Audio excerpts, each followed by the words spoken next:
Parasound uses really good capacitors. Well, in fact, that's probably one of the technical secrets of why this stuff sounds as good as it does.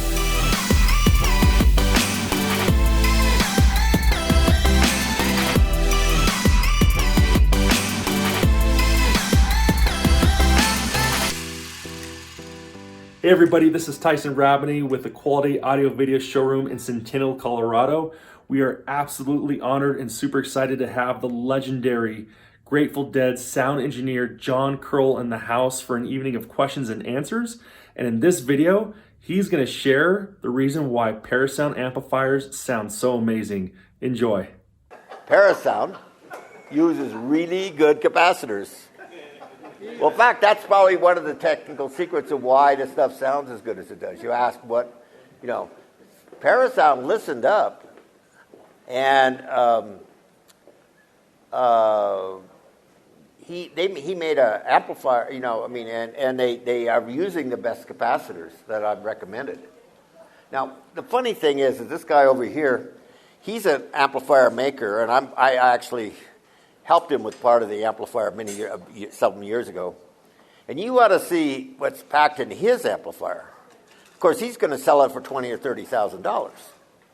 $30,000, but he's got row after row of the best capacitors ever made from the same company that Parasound capacitors are made. He just uses more of them and all that. But that's what happens with these, those are one of the things that we do. I worry about using the right components. I make sure that I run as much current as possible. Class A if I can. Any preamp or anything, it all runs Class A. It never runs Class AB. With power amplifiers, it's almost impossible to do that. Except because they just, and then you have to worry about the transition between the Class A and the Class AB, which always happens. With the big guy, the JC1, it might be 30 watts or 20 watts. But it might be as little as 2 or 3 watts for some of the amplifiers. It just depends on how much heat sink and how much voltage swing they have to do and everything else. So it's a tough one. It's a trade-off. All the time it's a trade-off.